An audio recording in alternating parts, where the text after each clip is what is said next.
ஒவ்வொரு நாளும் நீங்கள் சாப்பிடும்போது குழந்தைகளுக்கு சொல்லிக் கொடுத்து அடிக்கடி சாப்பிட்லாம் இதை, அல்லது தினமும் சாப்பிட்லாம். இந்த மருந்தை நீங்கள் சின்ன சின்னதாக வெட்டி போட்டு பச்சையாகவே சாப்பிட்ற சின்ன பிள்ளைகளே பழக்கிறீங்க. ஒரு 2 வயசு 2.5 வயசுலேயே பச்சையாக சாப்பிட பழக்கினீங்கன்னா அவங்க பிற்காலத்துலேயும் பச்சையாக சாப்பிட்றதுக்கு பயப்பட மாட்டாங்க. ஆனால் முதல்ல நிச்சயமாக கழுவிடணும். ஏன்னா சில சமயங்களில் பூச்சி மருந்தெலாம் அடிச்சிருப்பாங்க. அதனால் நல்லா கழுவி தோலோடு சாப்பிட்ற பழக்கத்தை உண்டாக்குவீங்க என்று நம்பி விடைபெறுகிறேன். வணக்கம்.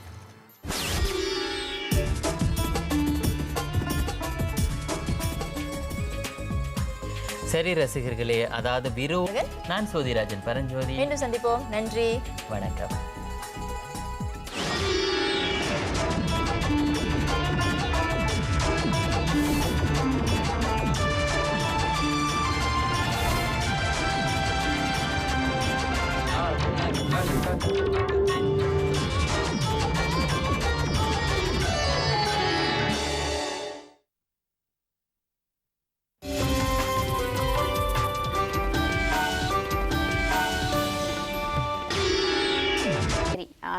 மிதிவண்டி சாகசத்தை பார்த்தாச்சு. இப்போ உங்களுக்காக நலவியல் குறிப்பு.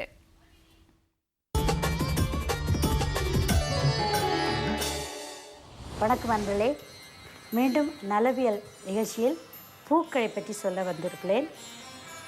பூக்களின் அரசன் ரோஜா.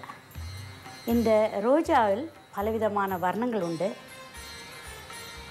இதை நீங்கள் கேமரா ஐலஸில் போனீங்கன்னா அதிகமான ரோஜா மலர்களை பார்த்து புல்லரிச்சு போயிடுவீங்க. ஏனெண்டா அதில் அவ்வளோ பெரிய பெரிய ரோஜாக்கள் பார்க்க முடியும்.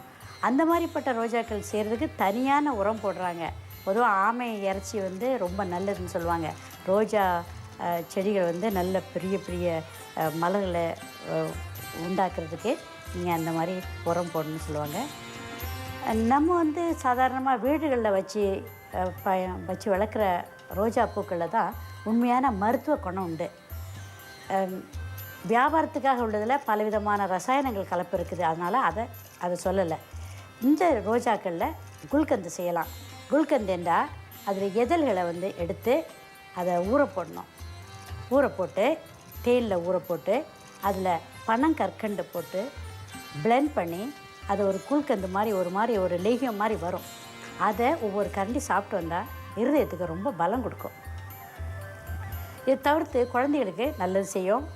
நீங்கள் சின்ன பிள்ளையாக இருக்கும்போதே அந்த எதழ்களை எடுத்து சாப்பிட்றதுக்கு பழக்கணும். எப்படி செம்பருத்தம் பூவை சாப்பிட்றோமோ அதே மாதிரி இதுவும் ரொம்ப நல்லது.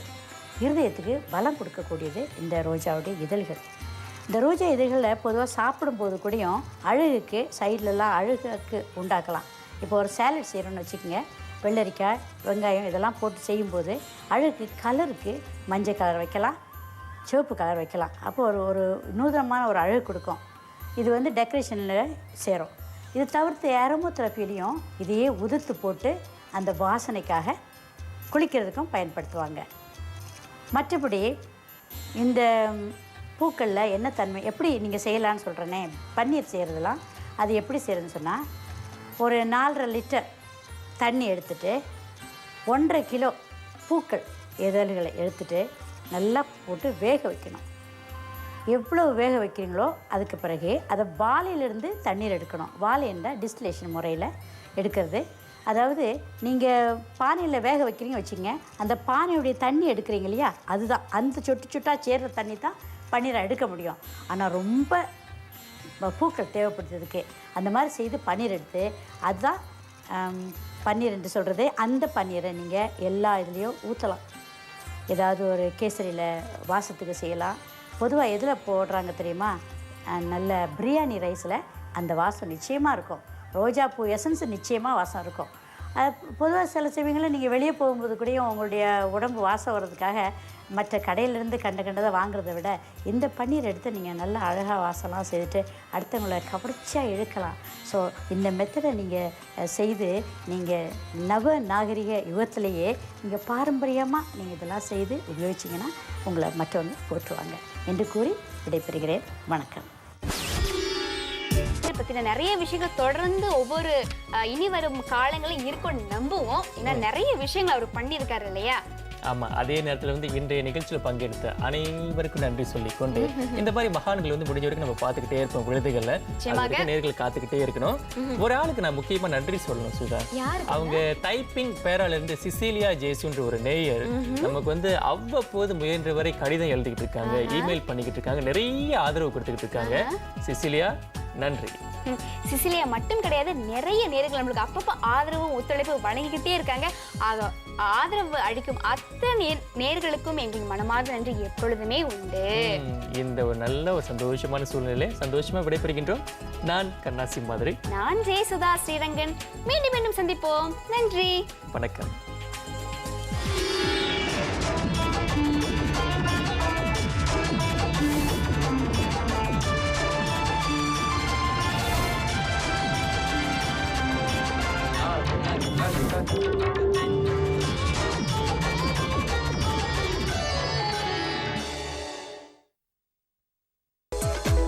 அனுப்பலாம். இனி தொடரும் அங்கமாக வந்து நிச்சயமா எல்லாரும் ரொம்ப ஆவலா காத்துக்கிட்டு இருப்பீங்க.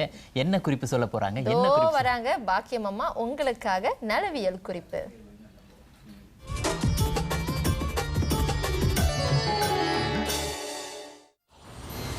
வணக்கம் அன்பர்களே. இன்று நம்ம புதினாவை பற்றி பேச வந்திருக்கிறோம். புதினா தெரியாத மக்கள் இருக்க மாட்டீங்க. இதை மின்ட் செடி என்று சொல்லுவோம். இதில் இருந்தால் பெப்பர்மெண்ட் என்ற ஒரு ரசாயனம் எடுக்கிறாங்க. அந்த பெப்பர்மெண்ட் வந்து வாசனை திரவியமாக பயன்படுது. சிகரெட்லேருந்து ஸ்வீட் வரைக்கும் எல்லாத்துலேயுமே அந்த பெப்பர்மெண்ட் போடுறாங்க. அது இந்த மின்ட் செடியிலிருந்தால் எடுக்கப்படுறது ஒரு என்சைம். ஆக நீங்கள் இதை எப்படி செய்யலாம்டா, வீட்டில் இதை ஊலாமாக மற்ற நம்முடைய சக அன்பர்கள் பாவிக்கிறாங்க. நம்ம பச்சையாக சாப்பிட்றதில்ல பொதுவாக. ஆனால் நீங்கள் என்ன செய்யலாம், சேலட் ஏதாவது வெட்டி இருக்கும்போது இதை அழுக்காக மேலே ஒரு 10 இலை பரப்பி வச்சுட்டிங்கன்னா அதை நம்ம பச்சையாக சாப்பிட்றதுக்கு வாய்ப்பு இருக்குது. இது வந்து கிருமிகள் நாசினி, கிருமிகளை கொல்லக்கூடிய சக்தி இருக்குது. நீங்கள் என்ன செய்யலாம், குழந்தைகளுக்கு ஏதாவது அல்லது பெரியவங்களுக்கு ஏதாவது வந்துருச்சுன்னு சொன்னால் இதை எடுத்து கொஞ்சம் எடுத்து போட்டு கொஞ்சம் இடித்து சாதாரணமாக இடிச்சிட்டு அதை எடுத்து அந்த விஷக்கடியில் பூசலாம். பூசின உடனே அந்த ஏதாவது கொட்டி இருக்குன்னு வச்சுக்கோங்க, சின்ன சின்ன விஷ ஜந்துக்கள் கொட்டி இருந்துச்சுன்னா அந்த இடத்துல உள்ள இது வெளியாக்கிறோம். அதனால் இதுக்கு இந்த சக்தி இருக்கிறதுனால நீங்கள் வந்து அதை போடுறதுக்கு நல்லது. இதை தவிர்த்து இதை துவையல் அரைச்சி சாப்பிடுவாங்க. இது பித்தத்தை அகற்றுறதுக்குள்ள வாய்ப்பு இதில் இருக்குது. ருசி கொடுக்கும். நீங்கள் வந்து இதை உள்ளுக்கு சாப்பிட்றதுனால சிலவங்களுக்கு வந்து ருசியே இல்லைங்க, நான் சாப்பிட்றதுக்கு நல்லா சாப்பாடு எடுபட மாட்டேங்குன்னு சொல்கிறீங்கள, அவங்க வந்து இந்த புதினாவை சாப்பிட்ணும். புதினாவை கொஞ்சம் தேங்காய் பூ சேர்த்து, ஒரு துண்டு இஞ்சி, ஒரு சின்ன துண்டு பூண்டு, வெங்காயம், உப்பு, புளி இதெல்லாம் சேர்த்து அரைச்சி கொடுக்கலாம்.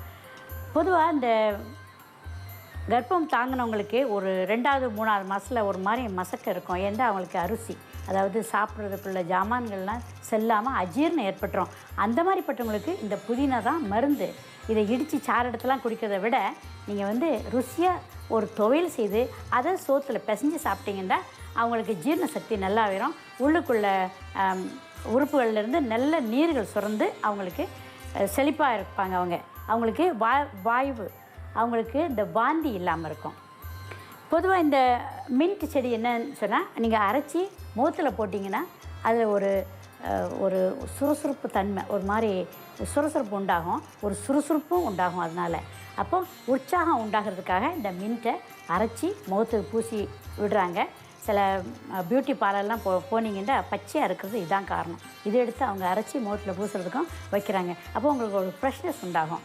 ஆக இந்த மாதிரி மூலிகைலாம் இறைவன் படைச்சிருக்கான்னு சொல்லும்போது இதை எடுத்து நீங்கள் ஒன்றையும் என்ன இதில் சக்தி இருக்குது என்பதை நல்லா தெரிஞ்சு பார்த்துங்க. இதில் நிறைய விட்டமின் இருக்குது. எல்லா இயற்கையாக சாப்பிடக்கூடிய இலைகள்லேயும் விட்டமின் ஏ இருக்குது, டி இருக்குது, சி இருக்குது, பாஸ்பரஸ் சத்து இருக்குது. இந்த மாதிரி இந்த சத்துக்கள்லாம் நமக்கு போகணுன்னு சொன்னால் நம்ம தனியாக மாத்திரைகள்லாம் வாங்க வேண்டாம். இந்த இலைகள்லேயே சாப்பிட்டு நீடூழி வாழ வேண்டுகிறேன். வணக்கம்.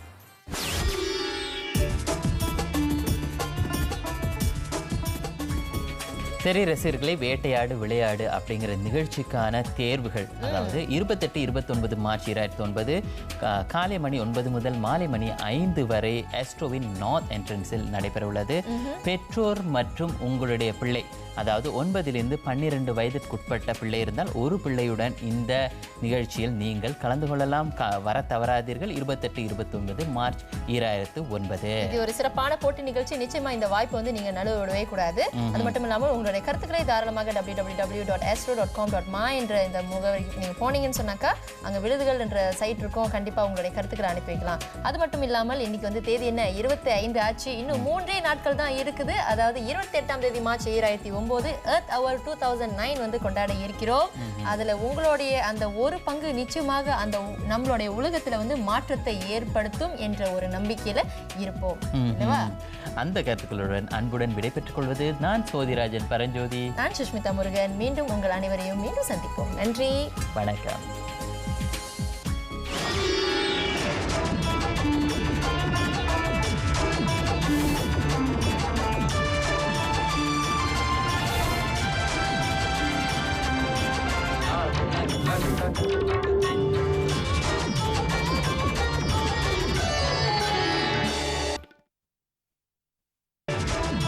இது உங்களுக்காக அடுத்ததாக திருமதி பாக்கியம் அம்மா காத்துக்கிட்டே இருக்காங்க. நலவியல் குறிப்பு.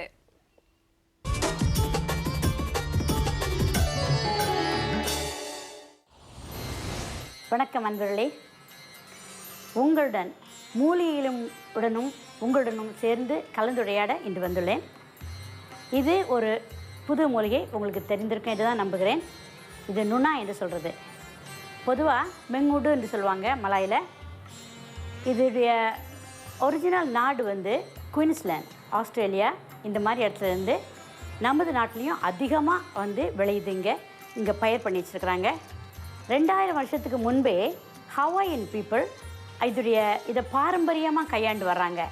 இந்த நுணா என்பதை அவங்க இதை ஏன் பயன்படுத்துகிறாங்கன்னு சொன்னால், பிரசவித்த பெண்களுக்கும் நாட்டு வைத்தியமாக அவங்க அதை பயன்படுத்துகிறாங்க. இது ஹவாயன் மெஜிக்கல் ஃப்ரூட் என்று சொல்லுவாங்க. ஹவாயில் நாட்டுக்காரங்களுக்கு பாரம்பரியமான ஒரு பழம் இது. இந்த செடியை வந்து சின்னது வந்து சாதாரணமாக விளைஞ்சிருக்கும் போது இந்த மாதிரி சிறு இலையாக இருக்கும். அதே நல்ல உரமாக இருக்கும்போது இவ்வளோ பெரிய இலையாக இருக்கும் பாருங்கள். இவ்வளோ பெரிய இலையாக கூட வர்றதுக்கு சக்தி இருக்குது. இந்த மருந்துகளை நம்முடைய நாட்டு வைத்தியத்தில் என்ன செய்கிறோம்டா, பிரசவித்த பிறகு அவிச்சு உடம்புல குளிக்கிறதுக்கு பயன்படுத்திட்டு வரோம். இதில் ரொம்ப மருத்துவ பயன்கள் இருக்குது. இது எல்லாருமே பயன்படுத்தலாம். எப்படின்னா, இலைகள் எல்லாம் ஆடாதுறை இலை, இன்னும் சில இலைகள் கூட சேர்த்து வேக வச்சு அந்த தண்ணி எடுத்து உடம்புல ஊற்றணும். எப்படி ஊற்றுறதுன்னு சொன்னால், அது ஏன் ஊற்றுறோம் என்றா புண்கள், சிரங்குகள் இதற்கெல்லாம் நல்லது. இது மட்டும் இல்லை, இதில் வேருக்கு ஒரு தன்மை இருக்குது. அந்த வேரை எடுத்து அரைச்சி ஆத்ரைட்டிஸு, கவுட்டு இந்த மாதிரி உள்ள நோய்களுக்கெல்லாம் நம்ம பயன்படுத்தலாம். பொதுவாக ஆத்ரைட்டிஸ் வர்றதே வாய்வுகள் வந்து அந்த எலும்பு மூட்டுகளில் தாக்குறதுனால தான், சூளை என்று சொல்லுவோம். இந்த சூளையை வந்து போக்குறது இலகு இல்லை. பலவிதமான மருந்துகள் வருஷக்கணக்காக சாப்பிட்டு வருவாங்க. அதே நேரத்தில் பலவிதமான நச்சு பொருட்களான அந்த மாமிசம் இதெல்லாம் சாப்பிட்றதுனால பயங்கரமாக அவங்களுக்கு தாக்கிரும். அந்த வாய்வுகள் களைய வைக்கிறதுக்கு இதுக்கு மகத்தான சக்திகள் இருக்குது. இது காய் இருக்குது பாருங்கள். இந்த காய் வந்து ஜாவக்காரங்க நல்லா பிசைஞ்சு தலையில் தேய்ச்சி குளிக்கிறாங்க. ஏனென்றா அது அழுக்க நீக்கிறதுக்குள்ள சக்தி இருக்குது. பொதுவாக நம்ம வந்து இந்த பழம், இது ரொம்ப அழகான பழம். கொஞ்சம் நாள் ஆயிடுச்சுன்னா அது ஒரு நாற்றம் அடிக்கும். அதனால சிலவங்களுக்கு பிடிக்காது. ஆனால் இந்த பழத்தை நல்லா பிசைஞ்சு தண்ணியில் வச்சுக்கோங்க. வச்சுட்டு ரொம்ப கூலான எஃபெக்ட் இருக்கிறதுனால குழந்தைகளுக்கு ஜுரம் அடிச்சுன்னா அந்த தண்ணி எடுத்து நெத்தியில் பத்து போடுறதுக்கு சின்ன ஒரு துண்டு எடுத்து தண்ணியில் ஊற வைப்பீங்க இல்லையா, அந்த தண்ணி வந்து ஐஸ் தண்ணி மாதிரி இதை பிசைஞ்சு போட்டு இதில் தொட்டு அதை புழிஞ்சு தலையில் தடவினீங்கன்னா அவங்களுடைய தலைவலி கொஞ்சம் குறையும், தலையுடைய பாரம் கொஞ்சம் நீங்கும், அவங்களுக்கு காய்ச்சலும் இறங்கும். ஆக இந்த பழத்தில் ரொம்ப விட்டமின் சி இருக்கிறதாக சொல்கிறதுனால நீங்கள் வந்து இதை சாப்பாட்லேயும் உபயோகப்படுத்தலாம். மாதவிடாய் கோளாறுகளுக்கு நல்லது, இரத்த ஓட்டத்துக்கு நல்லது. இதை எடுத்து இப்போது வணிகத்தில் பலவிதமான பேரில் நோனா ஜூஸ் என்ற பேரில் வணிக சந்தையை பிடிச்சிட்டு வராங்க. ஆக இதனுடைய தொடர்ச்சியை நான் அதன் பிறகு அடுத்த